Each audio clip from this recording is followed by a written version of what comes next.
Okay दोस्तों, तो हम लोग अब अगले कंसेप्ट पर चलते हैं अपने। और अभी तक हम लोगों ने तीन चीजें पढ़ ली कि अगर सिंपल, अभी हमने क्या क्या देखा, देखिए जरा, कि सिंपल नेचुरल नंबर का समेशन करना हो तो n into n plus one divided by two होता है। अगर नेचुरल नंबर को स्क्वायर करके सम करना हो तो n into n plus one into two n plus one divided by six होता है। और अगर नेचुरल नंबर के क्यूब करके सम करना हो, ठीक है ना, तो n into n plus one divided by two, और इसका आंसर लाके उसको कुल टोटल का स्क्वायर कर देंगे। ठीक है, तो ये अभी तक हम लोगों ने देखा। अब इसमें दो फॉर्मूले और हैं, वो भी देख लेते हैं। कई बार ऐसे पूछ देते हैं कि सम ऑफ इवन नंबर्स बताइए, ठीक है ना। ऐसे देखिएगा, मैं करा देता हूं, वो भी दो वैरायटी है। Find out the sum of, पहले तो कंसेप्ट देख लेते हैं कि sum of n, sum of n even numbers, ठीक है। यानी मुझसे पूछा जा रहा है नेचुरल नंबर्स, इस बात का ध्यान रखिएगा, सारी चीजें हम लोग नेचुरल में बात कर रहे हैं तो हम लोग नेचुरल नंबर्स को ही लेंगे। तो यानी कि इवन नेचुरल नंबर कौन कौन से, कहां से स्टार्ट होता है? नेचुरल नंबर तो वन से स्टार्ट होता है, but one is not even, यानी कि टू, फोर, सिक्स, एट, और ऐसे ही करके एन तक जाएगा। कहां तक जाएगा?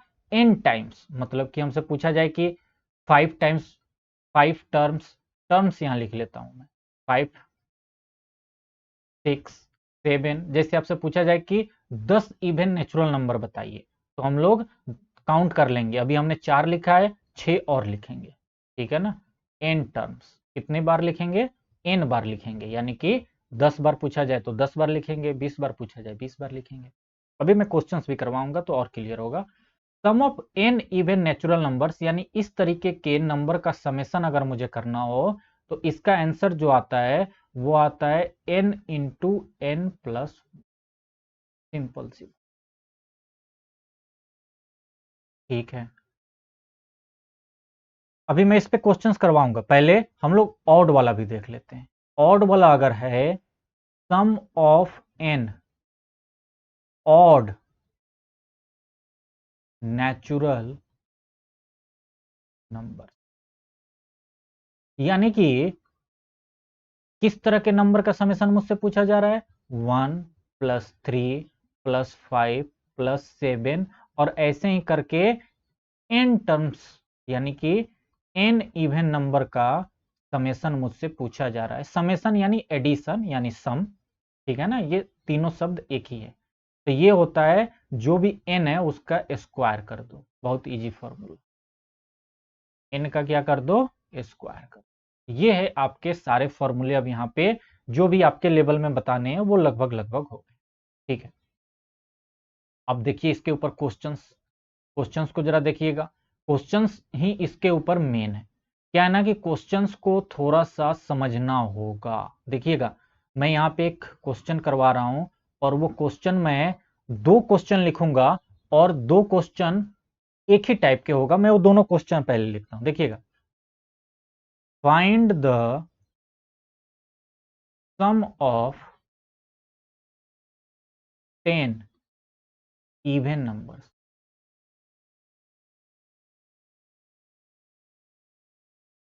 देखिए मैंने आपसे सवाल क्या पूछा? Find the sum of 10 even numbers. मैंने ये नहीं कहा कि 10 तक बताना है। यानी आपका जो आंसर है वो आपको किस किस का सम बताना है? 2 का बताना है, 4 का बताना है, और जाहिर सी बात है कि फर्स्ट वाले ही, स्टार्टिंग के ही हम लोग बात करते हैं। ऐसा नहीं है कि बीच का कहीं होगा तो वो बताएगा, अदरवाइज बाय डिफॉल्ट स्टार्टिंग से ही चलता है। 2 प्लस 4 प्लस 6 प्लस 8 प्लस 10। क्या मुझे यहां स्टॉप कर जाना है? क्योंकि यहां पे 10 लिखा है इसीलिए मैं 10 तक स्टॉप कर जाऊं क्या? नहीं बाबा, सवाल क्या है? 10 इवन नंबर्स का सम बताना है, और अभी तो सिर्फ 5 इवन नंबर हमने लिखे हैं। 10 इवन नंबर बताना है ना, और अभी तक तो हमने 5 ही इवन नंबर लिया है। तो यानी कि अभी हमें 5 और लेना होगा, यानी 12 भी लेना होगा। 14 भी लेना होगा, 16 भी लेना होगा, 18 भी लेना होगा और 20 भी लेना होगा। अब जाके हुए 10 इवन नंबर्स। अगर यहां पे नहीं लिखा है कि find the first sum of 10 even numbers, तो बाय डिफॉल्ट वो फर्स्ट की बात कर रहा है। क्लियर है ना? अच्छा, इसको और कैसे पूछा जा सकता है? इस सवाल को एक और तरीके से पूछा जा सकता है। देखिएगा, इस सवाल को एक और तरीके से पूछा जा सकता है। कैसे पूछा जा सकता है? Find the sum of even numbers, find the sum of even numbers from 1 to 20। अरे मैं ऐसे भी पूछ दूं कि सम ऑफ इवन नंबर्स बताइए, कहां से कहां तक? 1 से लेके 20 तक। 1 से स्टार्ट करिए, 20 तक जाइए, इसमें जितने भी इवन नंबर्स हैं उसका समेशन बता दीजिए। तो आपको 1 से 20 तक के इवन नंबर को ऐसे देखना होगा कि 1 से लेके 20 तक टोटल 10 ही तो इवन नंबर हैं, यानी n की वैल्यू 10 ही तो है।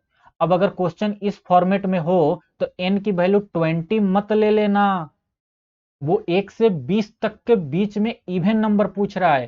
तो यानी कि 1 से 20 तक में 20 में से 10 इवन होगा और 10 ऑड होगा। ठीक है ना? तो n की वैल्यू 20 मत ले लेना, n की वैल्यू क्या लेना है? 10 लेना है, अगर इस लैंग्वेज में सवाल हो तो। क्लियर है? अदरवाइज इस लैंग्वेज में सवाल है तब तो इजी है, हम लोग 10 इवन नंबर के लिए n इक्वल टू 10 ले लेंगे और मेरा आंसर क्या हो जाएगा?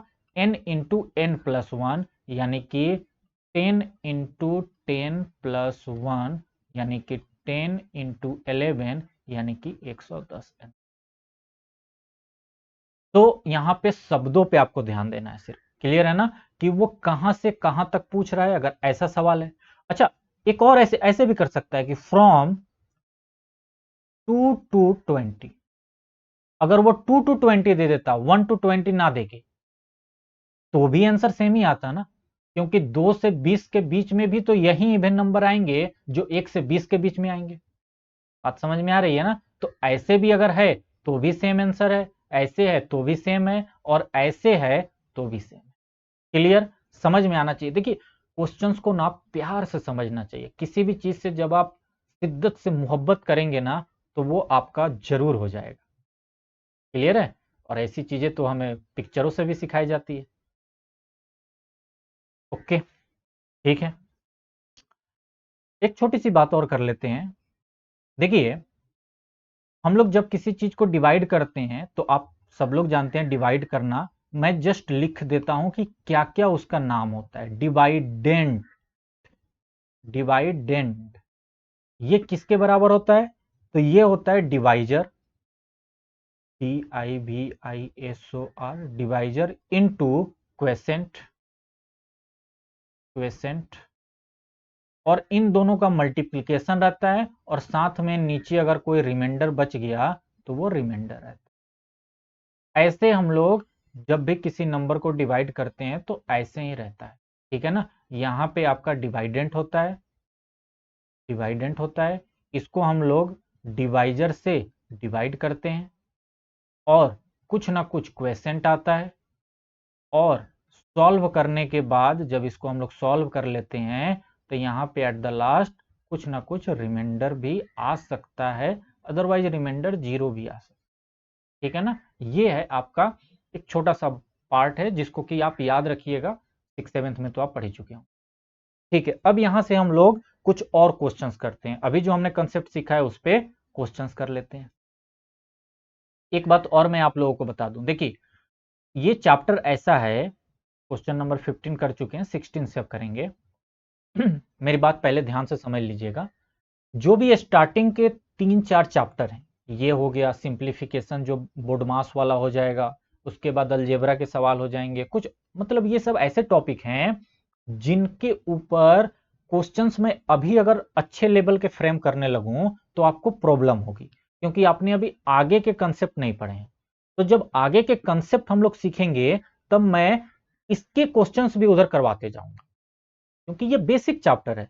तो इस पे क्वेश्चंस जो बनते हैं वो कुछ और कंसेप्ट का, जैसे कुछ आइडेंटिटी का यूज करके बनता है, जैसे मैंने एक दो सवाल इसमें डाला भी है, अभी आपको दिखाऊंगा। अगर आगे के आइडेंटिटी का यूज मैं अभी करने लगूं तो मजा ही नहीं आएगा, आपको बोरियत लगेगी। इसीलिए यहाँ पे हम लोग लिमिटेड नंबर ऑफ क्वेश्चन अभी सॉल्व करेंगे, बट जैसे जैसे ही आगे चलते जाएंगे हम लोग इस चैप्टर्स के भी सवाल उधर सॉल्व करते जाएंगे। ओवरऑल आप ये समझिए कि ओवरऑल कोर्स कंप्लीट करने के बाद आपका एक भी वैरायटी का सवाल नहीं बचेगा। आप थोड़ा सा ट्रस्ट रखिएगा, हो सकता है आप अपना प्रीवियस ईयर खोलें और आपको एक अलग वैरायटी का सवाल दिखिए, आप कहें कि सर ने तो ये कराया नहीं, ठीक है ना। तो इसलिए नहीं कराया क्योंकि उसमें हो सकता है आगे के कंसेप्ट को यूज हो रहा हो, तो इसीलिए मैं उसको अभी निग्लेक्ट करता हूं और आगे वो करवा देता हूं जब वो कंसेप्ट हो जाएगा तब। क्लियर है मेरी बात, समझ में आ गई होगी। चलिए, ये तो अभी जो हम लोगों ने सवाल सॉल्व किया है वही है, और इसका आंसर भी हम लोगों ने अभी निकाल लिया 110। तो ये ऑलरेडी डन हो गया है, डन, ऑलरेडी डन, ठीक है। ये हम लोग अभी कर चुके हैं, अभी अभी तो यही सवाल किया है, ठीक है। क्वेश्चन नंबर 16 हो गया। क्वेश्चन नंबर 17 देखिए। देखिए इस तरीके के सवाल भी कई बार आते हैं, इस तरीके के सवाल कि how many numbers are in between 1 and 100 which are exactly divisible by 7। जो 7 से एग्जैक्ट डिविजिबल हो और 1 से 100 के बीच में होना चाहिए। वो कौन कौन से, कितने नंबर हैं, कौन कौन से हैं वो नहीं पूछा गया, कितने हैं टोटल, ठीक है। अच्छा मैं आपसे कहूं 1 से 10 के बीच में 2 से डिविजिबल होने वाले कितने नंबर हैं? 1 से 10 के बीच में, यानी 10 नहीं लेना है, 1 भी नहीं लेना है, तो इसके बीच में कौन कौन से होंगे? 2 होगा, 4 होगा, 6 होगा और 8 होगा। यानी कि 4 नंबर होंगे जो 2 से डिविजिबल है। ओके, कैसे आया ये कैसे आया? तो मैंने देखा 1 से 10 तक, मैंने क्या देखा 1 से 10 तक।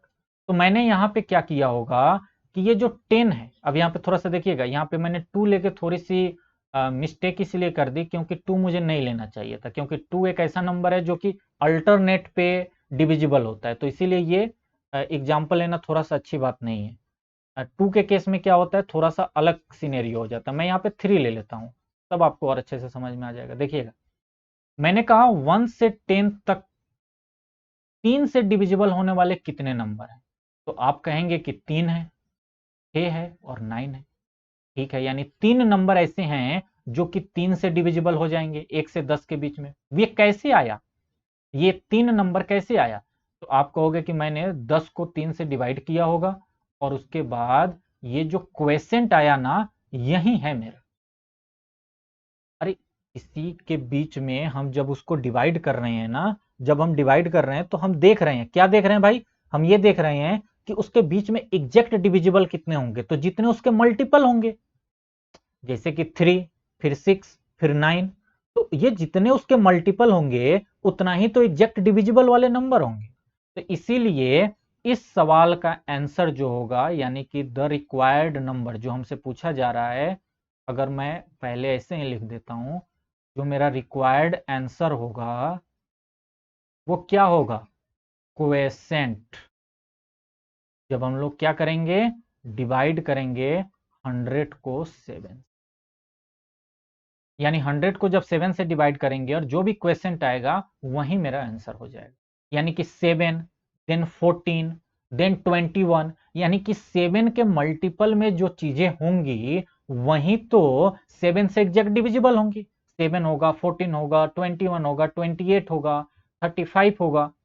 बात समझ में आ रही है? तो वो कैसे निकलेगा, इसको डिवाइड करो, क्वेसेंट आएगा वही हमारा हो जाएगा, क्योंकि उतना ही टाइम्स वो क्वेसेंट देगा, ठीक है। देखिए तो 7 को हमने 100 से डिवाइड किया, तो 7 1 टाइम्स 7, और यहाँ पे आ गया 3, 0, 4, 28। रिमाइंडर से हमें कोई मतलब नहीं है, तो रिमाइंडर को छोड़िए, ये हमारा क्या हो गया, आंसर हो गया। इसीलिए इसका आंसर है 4। क्लियर है ना? इस तरीके के सवाल ऐसे भी आ जाएं, 8 से बताइए, 1 से 1000 के बीच में बताइए, कैसे भी बताइए, आप हाईएस्ट नंबर को डिवाइड करिएगा, क्वेश्चन हमारा आंसर हो जाएगा। क्लियर? चलिए क्वेश्चन नंबर 18 देखते हैं। क्वेश्चन नंबर 18 क्या कहता है, देखिएगा जरा। बहुत ही सिंपल सा क्वेश्चन है, बस हमें क्या करना है, जैसा वो कह रहा है वैसा हमको करते चलना है। कह रहा है कि the sum of two numbers is 39, दो नंबर का समेशन 39 है, एंड देयर डिफरेंस इज 15, और उनका जो डिफरेंस है ना वो 15 है। आप कहोगे कि अरे भैया ऐसा कर लो ना, the sum of two number is 39 है, आप ऐसा देखो कर लो, let the numbers be, let the numbers be x and y. आप एक नंबर को x मान लो, एक को y मान लो, और x plus y equal to 39 कर लो, और x इंटू वाई, क्योंकि नहीं डिफरेंस पूछा, डिफरेंस दिया है ना, okay. The sum of two numbers is 39 and their difference is 15, their difference is 15, यानी कि x minus y equal to 15। अब झमेला, अब प्रॉब्लम हो गई, अब इसको सॉल्व कैसे करें। अगर आपको आगे के क्लास 9th के अगर रूल्स मालूम है तब तो आप आसानी से सॉल्व कर लेंगे, क्योंकि कुछ वहां पे ऐसे टेक्निक होते हैं जिससे कि हम लोग इस तरीके के सवाल सॉल्व करते हैं, ठीक है ना। बट अभी तो आपको नहीं पता वो टेक्निक। अब आप क्या करेंगे, एक तरीका हमें यहां पे दिख रहा है कि इधर के पूरे साइड को ऐड कर लो और इधर के पूरे साइड को ऐड कर लो। आप कहोगे ये क्या बात हुई, ये दूसरा अलग नंबर है, ये अलग नंबर है, इसको इसको इसको कैसे ऐड कर लें हम। तो आपके लेवल पे वो कंसेप्ट अभी आपने नहीं सीखा है, क्लास 9th में सिखाया जाता है, तो इसीलिए आप थोड़े से परेशान हो सकते हैं। तो मैं आपके लेवल पे यही कहता हूं कि ज्यादा से ज्यादा ट्राई ये करो कि एक वेरिएबल से काम हो जाए। हमने यहां पे दो दो वेरिएबल ले लिए ना, एक्स भी ले लिया, वाई भी ले लिया, दो दो वेरिएबल ले लिए, यानी हमारा कैलकुलेशन जो है सो ज्यादा करना पड़ेगा। तो इसीलिए क्या करो हमेशा कि कैलकुलेशन को कम करने के लिए हमेशा कम से कम वेरिएबल का यूज, यानी कि मैं यहां पे ऐसे मान लूंगा, let the first number be x, let the first number be x, first number be. तो बताइए सेकंड नंबर क्या हो जाएगा, सेकंड नंबर, देखिए दोनों का समेशन 39 है, तो अगर एक x है तो दूसरा नंबर 39 माइनस एक्स हो जाएगा कि नहीं। अरे मैं कह रहा हूं कि दो नंबर का समेशन जो है सो 10 है, अगर एक नंबर x है यानी कि 5 है, यानी कि अगर 3 है तो दूसरा नंबर क्या होगा, 10 माइनस एक्स ही तो होगा, यानी 10 माइनस 3 यानी 7 ही तो होगा। बात समझ में आ रही है ना, वही वाला कंसेप्ट है। तो यहां पर भी वही बात है। अब देखिए, तो सेकंड नंबर मैंने 39 माइनस एक्स मान लिया। अब देयर डिफरेंस, यानी ये मेरे पास पहला नंबर आ गया, ये मेरे पास दूसरा नंबर आ गया, इन दोनों का डिफरेंस जो है सो 15 है, यानी कि अब इन दोनों का डिफरेंस कर लीजिए। गिवन हमें क्या है, क्वेश्चन में हमें ये बोला जा रहा है कि 39 माइनस एक्स एक नंबर है और दूसरा नंबर जो है सो एक्स है, इन दोनों का जब हमने डिफरेंस किया तो ये 15 के बराबर आ रहा है। अब यहां से एक्स की वैल्यू आ जाएगी बहुत ही आराम के साथ, तो 39 माइनस एक्स इक्वल टू 15, यानी कि 39 minus two x equal to 15। ये इधर की तरफ जाएगा, ये इधर की तरफ आएगा, तो 39 माइनस 15 इक्वल टू 2x, यानी कि ये हो गया 4, ये हो गया 2, ये हो गया 2x, यानी कि यहाँ पे x की वैल्यू आ गई 12, यानी कि मेरा फर्स्ट नंबर तो 12 आ गया और सेकंड नंबर क्या आ गया, 39 माइनस 12, यानी कि 7। तो मेरा द फर्स्ट नंबर भी x, ओके मैंने आंसर क्या लिखा है 27 लिखा है। देखिए नंबर दो आएंगे ना, तो इसीलिए मैंने यहाँ पे आंसर पहले 27 लिखा है, बट आंसर जो होगा वो होगा 12 एंड 27, क्योंकि दो नंबर हैं तो जाहिर सी बात है कि दो नंबर मुझे लेने होंगे, एक होगा 12, एक होगा 27। अब जाके आपका आंसर हो, क्लियर है ना। तो फर्स्ट नंबर 12 हो गया और सेकंड नंबर 20, ठीक है। तो ये तो छोटे लेवल का सवाल है, इस पे थोड़े से अगर मान के चलिए कॉम्प्लिकेटेड सवाल आ जाए, तो आप पहले तो ये अप्रोच डालिए कि आपका एक वेरिएबल से काम चल जाए। अगर एक वेरिएबल से काम नहीं चल पाता है, सपोज करिए कि एक वेरिएबल से काम नहीं चल पाता है, तब दो वेरिएबल लगाइए। ठीक है ना, अदरवाइज एक वेरिएबल से आपका काम चल जाना चाहिए। हाँ, जब मल्टीप्लिकेशन और डिवीजन वाला आता है, जैसे कि दूसरा सवाल देखिए, दूसरा सवाल देखिए, यहां पे बोल दिया कि sum of two number is 14। दो नंबर को सम कर रहे हैं तो उसका 14 आ रहा है, और मल्टीप्लीकेशन 40 आ रहा है, 40 आ रहा है। तो उस दोनों नंबर का डिफरेंस क्या होगा?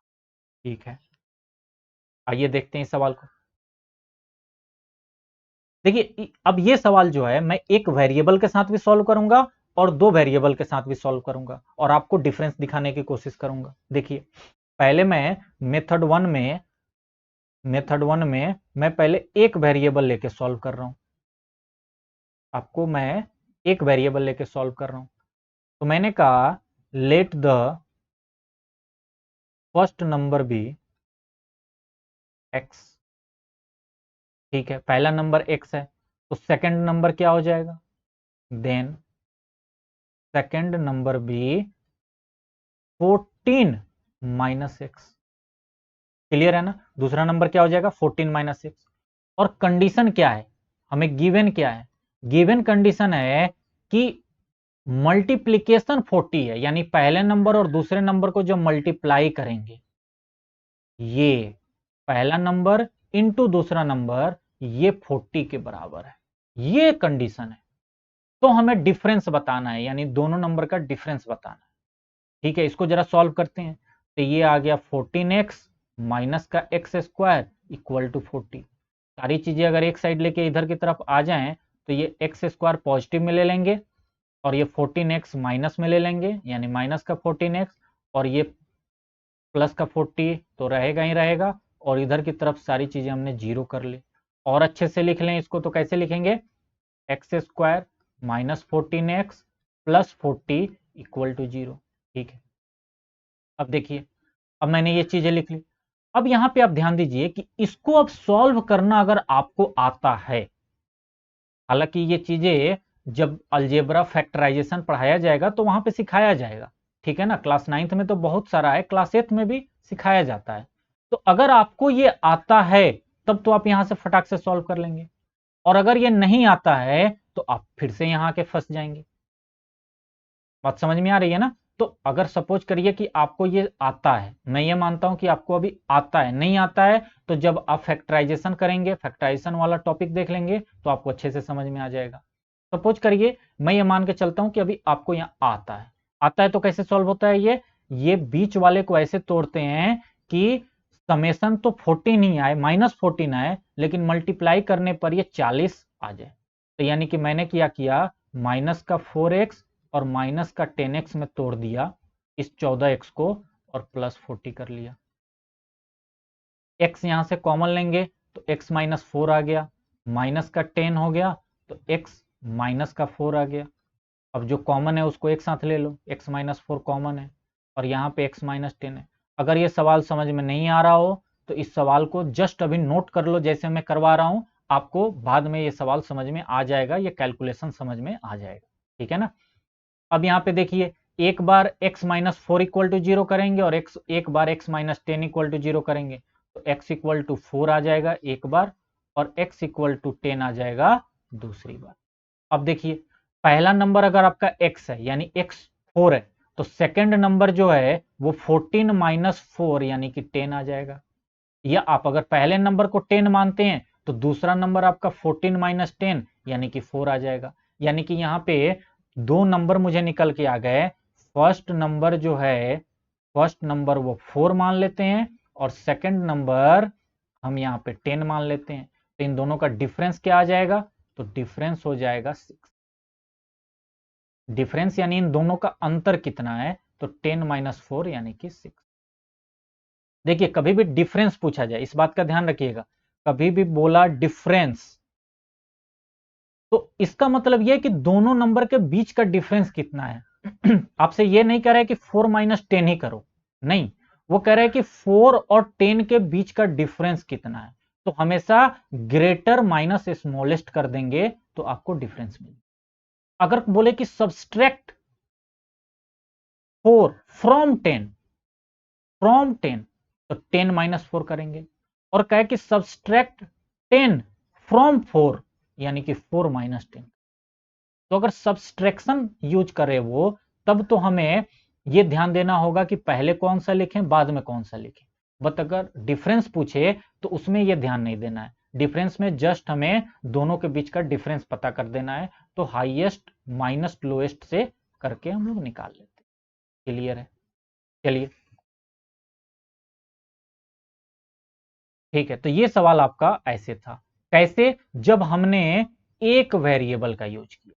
अब मैं दो वेरिएबल का यूज करूं, ठीक है ना। अब मेथड 2 देखिए, यहाँ पे थोड़ी सी स्पेस की कमी है तो मैं इसको रफ कर देता हूं।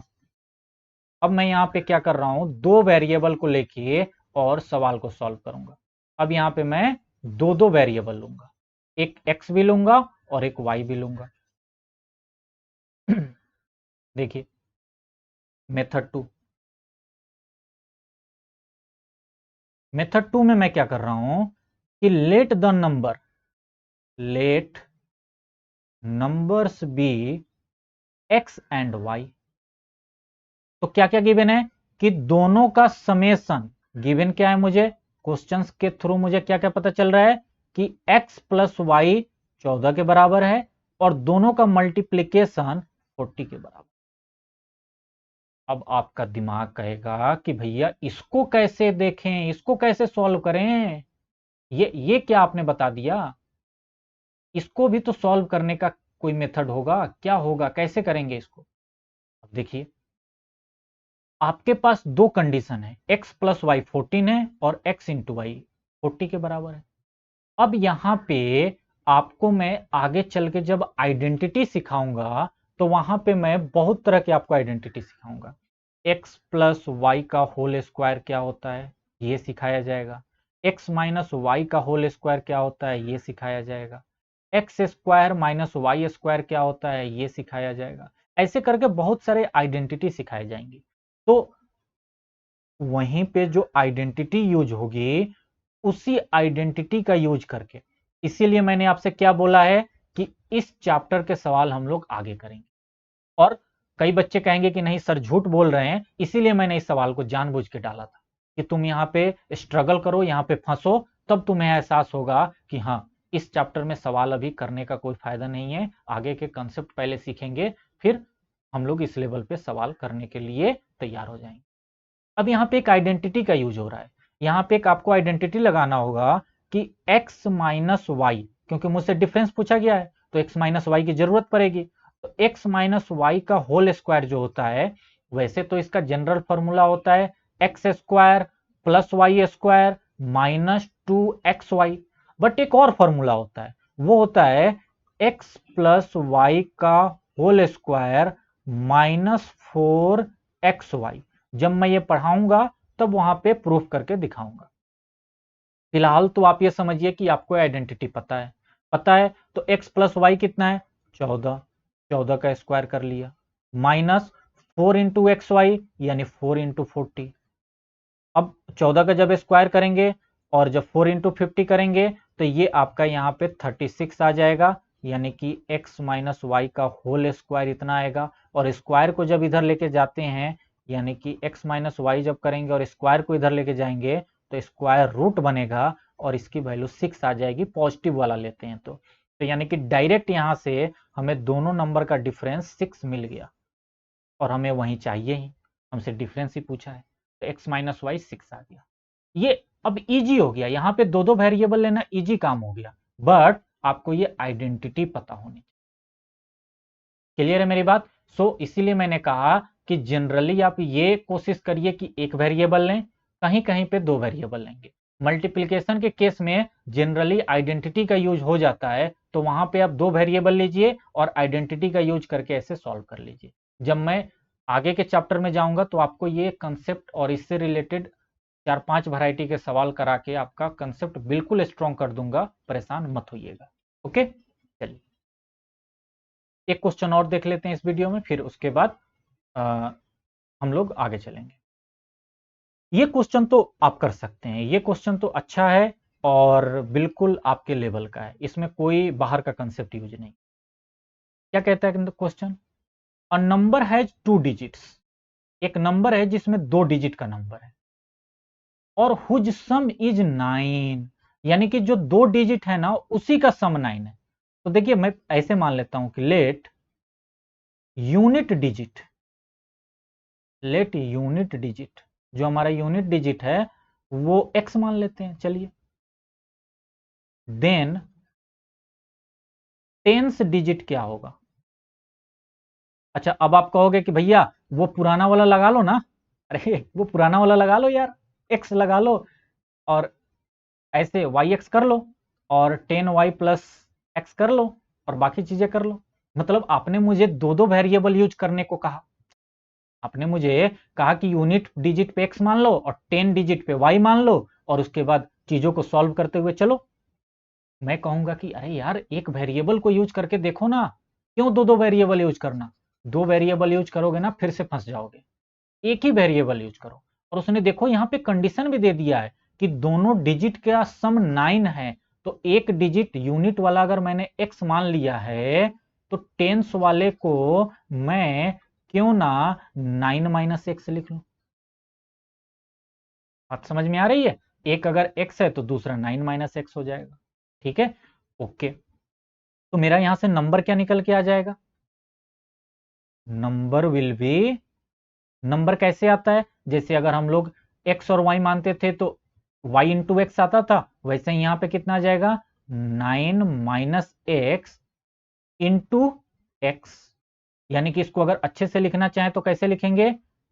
10 इंटू 9 माइनस एक्स। अरे जैसे वहां पे ए बी अगर लिखा होता है तो हम लोग ऐसे लिखते हैं ना 10a प्लस बी, तो वैसे ही ए की जगह यहाँ पे 9 माइनस एक्स है और बी की जगह यहाँ पे एक्स है, ऐसे समझ लीजिए आप। ठीक है, प्लस एक्स। ओके, अब देखिए इसको जब आप सॉल्व करेंगे तो कितना आ जाएगा? 90 माइनस 10x प्लस एक्स, यानी कि ये आ गया 90 माइनस 10x, x 10x और एक प्लस का x, ये हो गया 9x। ठीक है ना, क्योंकि जो सेम वाले होते हैं वहीं तो माइनस होते हैं, तो ये हो गया 9x। ठीक है, ये हमें मिल गया। अब कह रहा है कि if 9 is subtracted from the number, ये जो नंबर आया है इसमें से जब हम 9 को सब्ट्रैक्ट कर देंगे then the digits get interchange, यानी कि अब जब हम लोग इस नंबर में से 90 माइनस 9x में से 9 को घटा देंगे, क्या सवाल कह रहा है? 90 माइनस 9x में से जब हम लोग 9 को घटा देंगे तो नंबर इंटरचेंज हो जाएगा, यानी यूनिट वाला टेंस पे चला जाएगा और टेंस वाला यूनिट पे चला जाएगा। तो मैं पहले वो नंबर लिख लेता हूं कि वो नंबर क्या होगा, तब आपको और आसानी होगी समझाने में मुझे। देखिए मैं कह रहा हूं कि जब मैं डिजिट्स को इंटरचेंज कर दूंगा, जब मैं डिजिट्स को इंटरचेंज कर दूंगा तो क्या हो जाएगा? जब मैं डिजिट्स को इंटरचेंज करूंगा तो ये टेंस प्लेस पे था, ये यूनिट पे चला जाएगा, और ये यूनिट प्लेस पे एक्स था तो ये टेंस पे आ जाएगा। यानी कि अब मेरा जो नंबर आएगा, नंबर जो अब आएगा वो क्या आ जाएगा? X into 9 minus x. यानी इसको मैं क्या लिख सकता हूं? इसको मैं लिख सकता हूं 10x प्लस 9 माइनस। क्लियर है ना? अब इसको मैं आगे सॉल्व करूंगा, कैसे सॉल्व करूंगा देखिएगा। ये हो गया 10x, ये हो गया प्लस 9 और ये माइनस का x, ये पूरी तरीके से आ जाएगा 9x प्लस, ये हो गया इंटरचेंज करने पे। और हमें कंडीशन जो दिया गया अकॉर्डिंग टू कंडीशन, अब मैं यहां पे आपका कंडीशन के साथ लिखने की कोशिश कर रहा हूं, देखिएगा। अकॉर्डिंग टू क्वेश्चन, क्वेश्चन के अकॉर्डिंग मुझे क्या बोला गया है? मुझे बोला गया है कि जो ये नंबर आया था, यानी कि 90 माइनस 9x, ये जो नंबर था इसमें से जब 9 को सब्सट्रैक्ट कर देंगे तो मुझे इंटरचेंज करने वाला नंबर मिल जाएगा, यानी 9x प्लस 9 मिल जाएगा। ये है आपका क्वेश्चन। अब इसको सॉल्व करना होगा, अब इसको सॉल्व करना होगा तो ये x वाला सब कुछ एक तरफ लेके चले जाइए, और ये माइनस का प्लस का 9 है तो इधर की तरफ माइनस का 9 हो जाएगा, और ये 9x प्लस का 9x हो जाएगा, यानी कि इधर की तरफ 18x हो जाएगा और इधर की तरफ जो है सो आपका 72 हो जाएगा। ठीक है ना, 72 हो जाएगा। और उसके बाद अब आप आगे सॉल्व कर लेंगे। क्या हो जाएगा, x इक्वल टू 4, डिवाइड करेंगे 18 से तो x इक्वल टू, अब देखिए अब यहां पे x इक्वल टू 4 आया तो हमारा रिक्वायर्ड नंबर क्या होगा, क्योंकि क्वेश्चन में आप देखेंगे तो वहां पे हमसे नंबर पूछा गया है ना, नंबर हमसे पूछा गया है। देखिएगा यहाँ पे हमसे क्वेश्चन में फाइंड द नंबर, वो नंबर हमसे पूछा गया कि वो नंबर क्या होगा।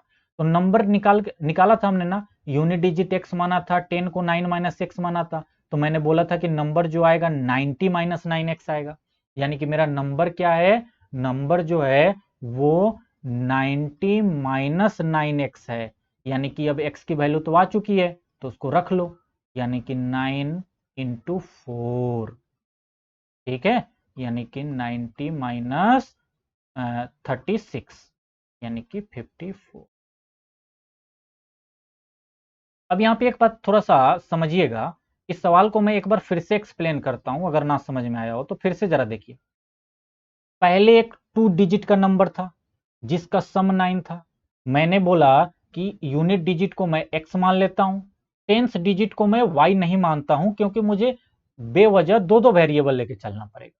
तो मैंने यूनिट डिजिट को x मान लिया तो 10 डिजिट 9 माइनस एक्स हो जाएगा, क्योंकि दोनों डिजिट का सम जो है सो क्या है, 9 है।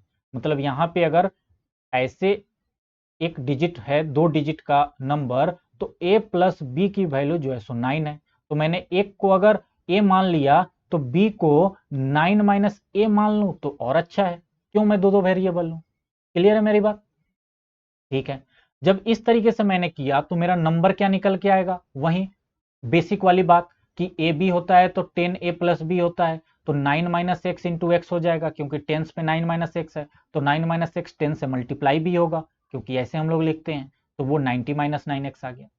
उसके बाद डिजिट को इंटरचेंज करने के लिए यहाँ पे एक है कि जब हम लोग 9 सब्सट्रैक्ट कर रहे हैं 90 माइनस 9x से, तो डिजिट इंटरचेंज हो जा रहा है, तो क्यों ना पहले डिजिट को इंटरचेंज कर लें ताकि हमें पुटिंग करने में आसानी हो। तो मैंने डिजिट को इंटरचेंज कर लिया और x इंटू 9 माइनस एक्स आया, क्योंकि वो 9 माइनस एक्स इंटू एक्स आया था, तो ये x इंटू 9 माइनस एक्स आएगा। पहले अगर ए बी आया था तो अब क्या आएगा, बी ए आएगा, तो वहीं आया और इसको सॉल्व किया तो 9x प्लस 9 आ गया। और अकॉर्डिंग टू क्वेश्चंस मुझे बोला गया है कि जो भी ये नंबर है, इस नंबर जो पहले आया है उसमें से अगर तुमने 9 सब्सट्रैक्ट कर दिया तो तुम्हें ये इंटरचेंज वाला नंबर मिलेगा, यानी ये वाला मिलेगा। तो मैंने इस सबको रखा, x की वैल्यू निकाला और अपना नंबर निकाल लिया, जो कि आया 50। तो ये जो है सो एक अच्छे लेवल का सवाल है। इस तरह के सवाल भी आपसे पूछे जा सकते हैं और ये टाइम कंज्यूमिंग थोड़ा सा होता है, ये बात बिल्कुल सही है, बट अगर मान के चलिए आपसे 100 नंबर का सवाल पूछा जा रहा है तो कम से कम 10 15 20 नंबर के सवाल आपसे थोड़े से अच्छे लेवल के पूछे जाते हैं, और अगर आप इन्हीं तरीके के सवाल को सॉल्व कर लेते हैं तो आपका सिलेक्शन पक्का है, ठीक है ना। सो हम लोग कुछ और सवाल के साथ अगले वीडियो में मिलेंगे। और सारे सवाल अभी मैं प्रीवियस ईयर के ही ले रहा हूं, ये भी प्रीवियस ईयर का सवाल है, ये भी प्रीवियस ईयर का सवाल है, ये भी प्रीवियस ईयर का सवाल है। मैं अभी प्रीवियस ईयर सवाल नहीं करा रहा हूं, भले मैंने लिखा ना हो, बट ये सब किसी ना किसी एग्जाम में आए हुए ही क्वेश्चन हैं। मैं अभी और क्वेश्चन इस पे करवाऊंगा और उसके बाद बाकी के इस चैप्टर का यूज करके हम लोग आगे जब कंसेप्ट सीखेंगे तब बहुत सारे क्वेश्चंस करेंगे। आई होप मेरी बात क्लियर हो गई है और मजे से आप लोग पढ़ रहे होंगे। थोड़ा सा बोरियत मत लीजिएगा चीजों को, क्या है कि जब क्वेश्चन समझ में नहीं आता है तो बच्चे थोड़े से बोर होने लगते हैं, बट ऐसा मत कीजिएगा। समझ में ना आए थोड़ा सा पॉज लीजिएगा, 5-10 मिनट का पानी पीजिए, थोड़ा सा ब्रीथिंग कीजिए और फिर उसके बाद पढ़ने बैठ जाइए। ओके, चलिए मिलते हैं हम लोग नेक्स्ट वीडियो में, तब तक के लिए बाय।